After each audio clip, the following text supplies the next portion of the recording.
This thing is definitely putting down some amazing performance. 4K Ultra here with Modern Warfare 2. I mean, this looks awesome.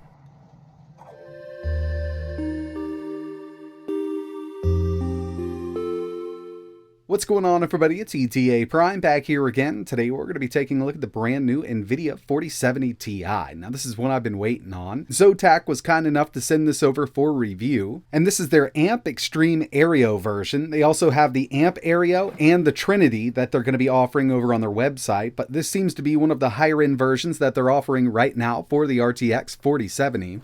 And of course, when it comes to these 4000 series cards, we're still working with a pretty big GPU here, as you can see. Now, like I mentioned, the 4070 Ti is actually one I've been looking forward to, and it really comes down to the price compared to the other 4000 series cards on the market. Inside of the box with the ZOTAC AMP Extreme AIRO, we're going to get a GPU support bracket. I'm actually glad to see that they're including this with the GPU because they can get heavy and sag quite a bit if they're not set up properly, but having this bracket really does help out. We've also got that newer Nvidia 4000 series power adapter, and this does require the connection of 3 8-pin connectors from your power supply. It's recommended to use a 750 watt power supply with this GPU, and power consumption can get on up there to around 285 watts. In my opinion, the overall design with the ZOTAC version looks really good. It's got that Ice Storm 2.0 cooler, and this is actually a 3.5 slot GPU, so you will need quite a large case to get this in there. And real quick, I just kind of wanted to give you a size comparison. We've got the RTX 3060, the RTX 3080 Ti, and of course, the RTX 4070 Ti. As you can see, it's definitely a hoss and coming in much larger than the 3080. So the 4070 Ti has 7,680 CUDA cores, and this ZOTAC version does boost up to 2700 MHz, but they do have their own proprietary overclocking software and we can get it a bit higher. 12 GB of GDDR6X VRAM. It does require 3 8-pin connectors. It'll pull up to 285 watts, and so far I haven't seen it hit that, but it's getting real close, and they do recommend a 750 watt power supply. When it comes to testing out this ZOTAC 4070 Ti, I'm going to be putting it in my personal rig. So when it comes to the CPU, we've got the i9-13900K. I know it's overkill for gaming, but this is kind of my workstation slash gaming station, and it works out great. 32 GB of DDR5 running at 6000 MHz, and a Corsair RM 850 watt power supply. Now, I'm actually taking my 3080 out just to put this in for testing, and with the 3080, I was really happy with the performance there, but there was some stuff that I really wanted to play at 4K. I just couldn't do it with no DLSS, so hopefully the 4070 Ti does outperform that. So I gotta say, I do love what ZOTAC has done with the RGB on this 4070 Ti. It looks really good here. I'm not a huge fan of RGB, and I say that, but I've got RGB in this PC. It's kind of hard to avoid it now in 2023. But yeah, the card itself looks absolutely amazing. Really hope it lives up to the performance I'm thinking this thing's gonna put out. Okay, so before we get into testing, give you a quick look here. We've got the i9-13900K, 32 GB of DDR5 at 6000 MHz. And I did want to check, the maximum clock on this 4070 Ti. I'm not doing any kind of overclocking, but taking a look at GPU-Z, when I run a stress test on it, actually jumps up a bit higher than 2700 MHz. We're actually at 2895 MHz. Nice little surprise there, and in this video I'm not going to be doing any kind of power overclocking or any kind of core overclocking with this GPU. I'm really interested to see what this thing's going to do right out of the box. And of course, by the end of this video, we are going to be testing out a little bit of emulation. I wanted to see if we could do PS3 at 8K with this. We'll also test out some Nintendo Switch. But the first thing I did was run some benchmarks. Taking a look at Geekbench 5 CL score, we got a 214,462. And just to give you an idea of the performance jump over the old 3070 Ti, that was sitting at around 147,000. Now we're also coming ahead of the 3080 Ti, but right behind the 3090. Moving over to 3D Mark Firestrike, we got a total score here of 42,776, and I've also ran the same exact system with that 3080 Ti and even a 4090. As you can see with this benchmark, we are coming ahead of that 3080 Ti, and of course we were never going to come ahead of the 4090. But the final one here is Time Spy with a total score of 22,386.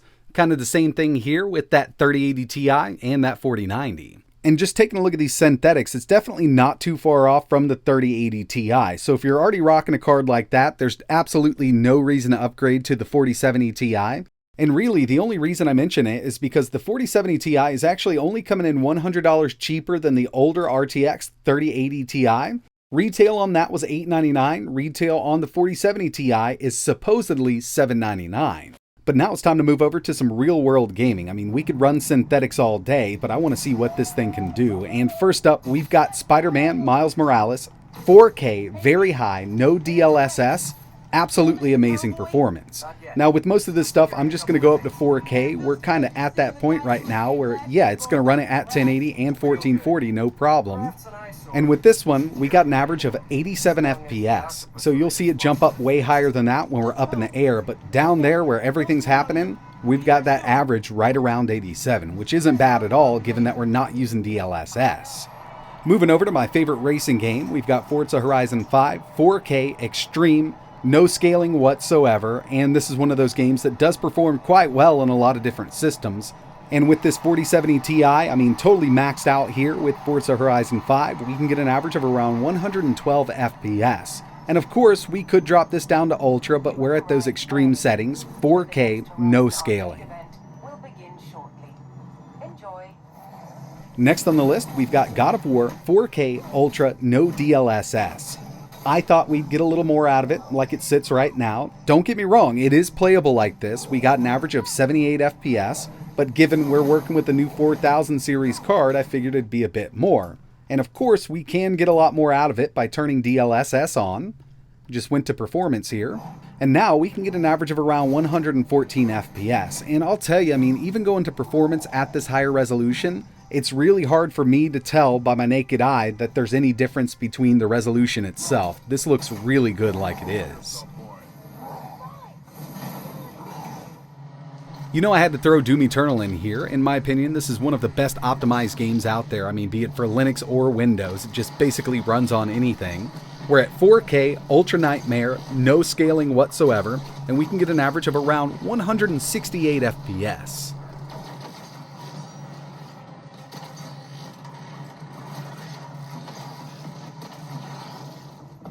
Cyberpunk 2077 4K with the Ultra Ray Tracing preset. And you got to keep in mind that this does enable DLSS once you go there from the settings. You can disable it, but when it's disabled, Ultra Ray Tracing, this is going to get around 30 FPS.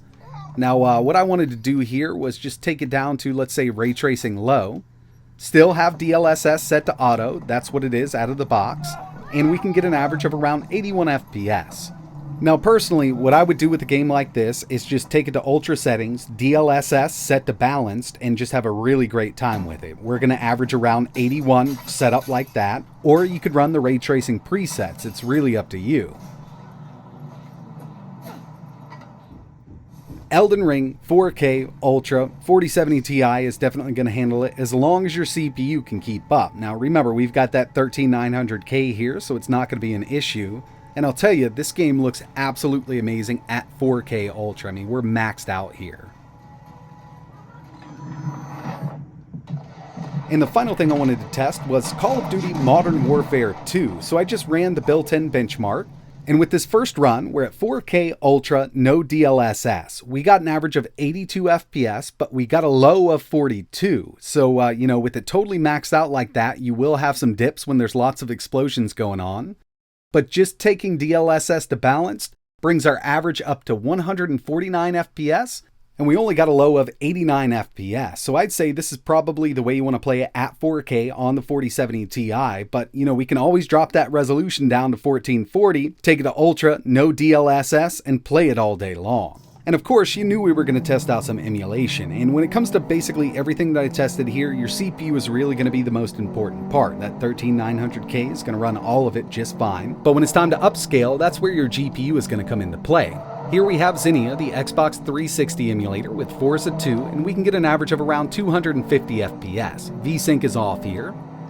Next thing I tested was some PS3, but instead of, going to 4K, I wanted to see if we could do 8K with this. So as you can see, we're at a 600% resolution upscale, 8K, And I tested Skate 3, which is definitely a harder one to emulate. It requires a pretty beefy CPU. And the 4070 Ti can definitely hang with the big dogs. I mean, 8K PS3 emulation is pretty hard to do.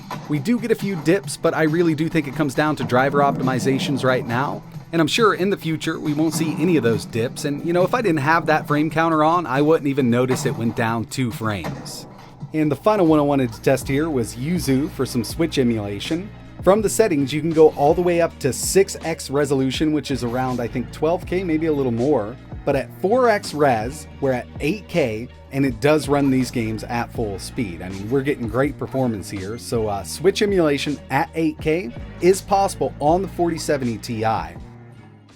So far, loving the performance that the ZOTAC 4070 Ti is putting out. Obviously, much more powerful than the older 3070 or 3070 Ti, and it's actually coming in a bit more powerful than the 3080 Ti. But I wouldn't run out and upgrade my 3080 or 3080 Ti to the 4070 Ti. If you've been eyeballing the 3080 Ti at a retail price, then I would kind of have second thoughts and think about the 4070 Ti if this is the kind of price point you want to be in. And of course, everything's overpriced nowadays, but I do think that this is a much better value than the 4080 or even the 4090. I've got the 4090 and really haven't even used 60% of its performance. This is something I could definitely get by with on a day-to-day use case scenario for accelerated video rendering, emulation, and of course, PC gaming. But that's going to wrap it up for this video. Really appreciate you watching. If you're interested in learning more about the ZOTAC AMP Extreme AIRO GeForce RTX 4070 Ti, I'll leave some links in the description. And I do have one more video planned. I actually want to use this as an external GPU over Thunderbolt 4 or USB 4 with some of the handhelds that we have here. I've been really interested to see how these 4000 series cards work externally over Thunderbolt 3 or USB 4, and I've tried the 4090. I didn't have great luck with it, but I do have a new dock on the way and new cable, so we will test it out with this RTX 4070 Ti. If there's anything else you want to see tested with this GPU, or if you've got any questions, let me know in the comments below. And like always, thanks for watching.